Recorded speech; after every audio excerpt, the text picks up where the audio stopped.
From VFC Archery. Today I'd like to show you a couple of bows that I've made. I won't shoot them, but we'll take a look at it and I'll draw it back. You can look at the tiller. I'll explain a little bit about the bows. The first bow we'll take a look at, it's a 45-inch 9-ounce. That's all it weighs. It's made out of Pacific yew. I called it Little John because of its size. It's quite small. Very, very light, and I'll just kind of give you a demonstration.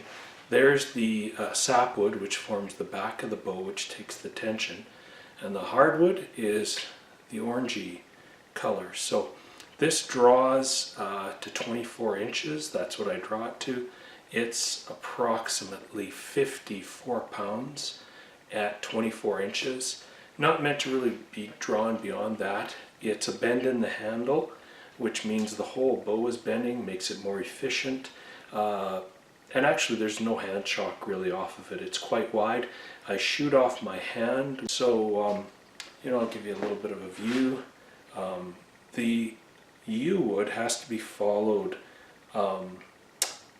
for a complete back. You can't dig into the sapwood. It has to be completely one layer from one end to the other. That goes for the English longbow as well. So let's pull this one back, and then after that we'll take a look at the English longbow. So this bow is really great for a snap shooter, or if you shoot non-form anchor, where you anchor to some point on your face. It's a fast shooter, and it has a fair bit of stack at the end, which means it kind of becomes harder to pull at the very end. There's more pounds that you have to hold in the last inch than you would say in the first few inches when you're drawing, which is kind of nice because it allows your hand to release. Just because you don't pluck the string, it just kind of comes out of your hand naturally, so it kind of fit this type of bow.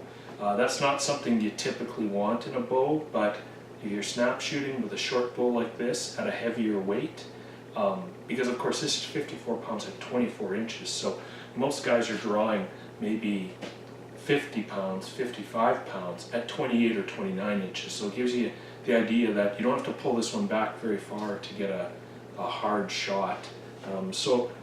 Typically I cant the bow and then I'll pull it back, anchor, or I could just snap, and there's the tiller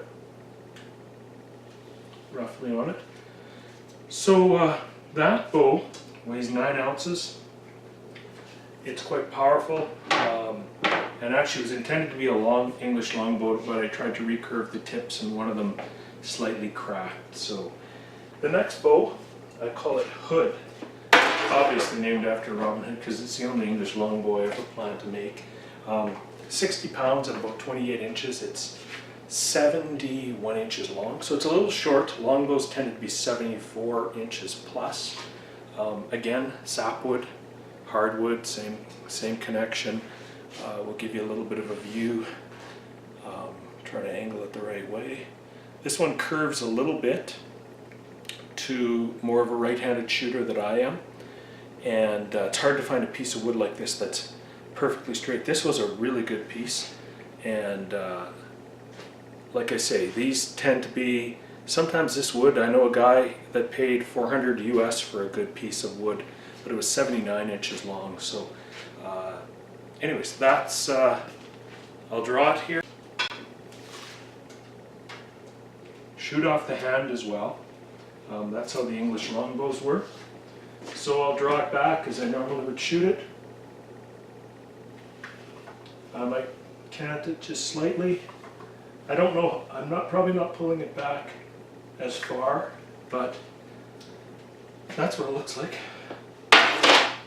So this type of bow would have been used as a military weapon in the Middle Ages. The English were famous for this. They shoot these like artillery, and that's what this is. This is a piece of artillery, and you can try shooting target. You can do what you want with it, and it would be a good challenge. It's a very cumbersome bow because it's long. Consider a bow being another foot longer than this, and this is 60 pounds. Consider one being 160 pounds. I think there's a guy that can shoot a 200-pound bow.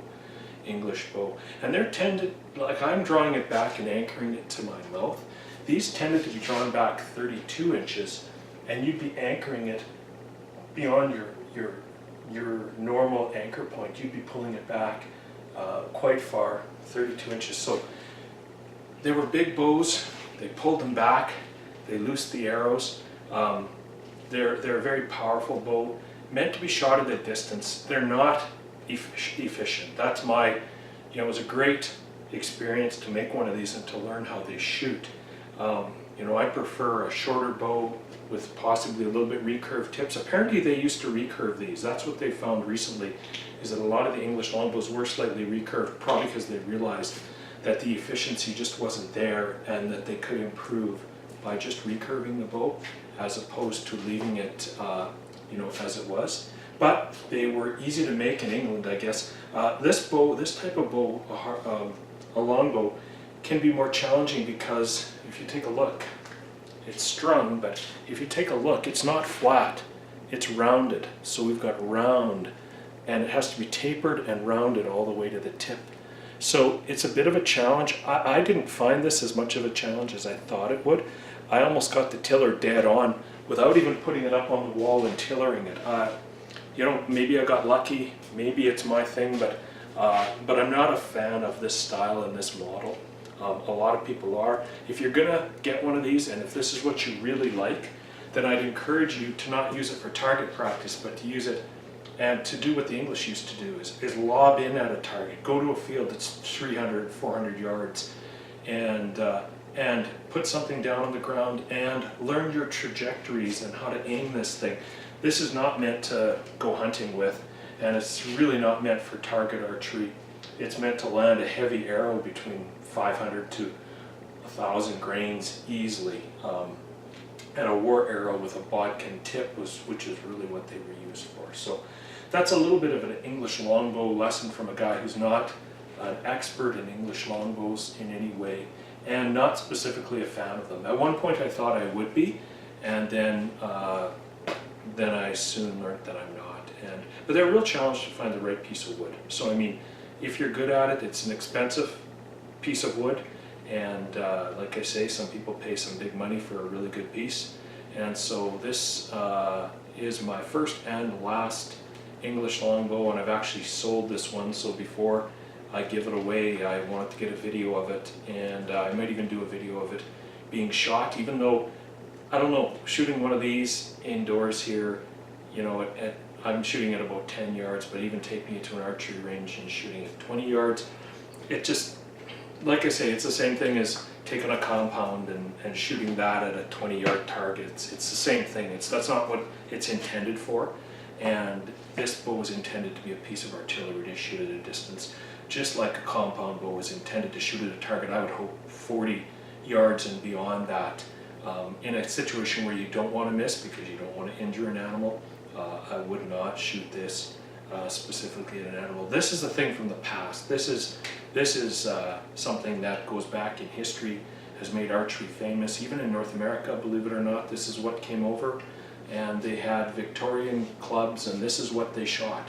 It was an English longbow. It turned into an American flatbow as time went on, probably because they couldn't get the U at the time without bringing it in from England, so they had to resort to some other woods that maybe were not intended to be used, because this is a light wood. Believe me, this is a lot lighter than Osage, so if this same bow was made out of Osage, it would be heavy.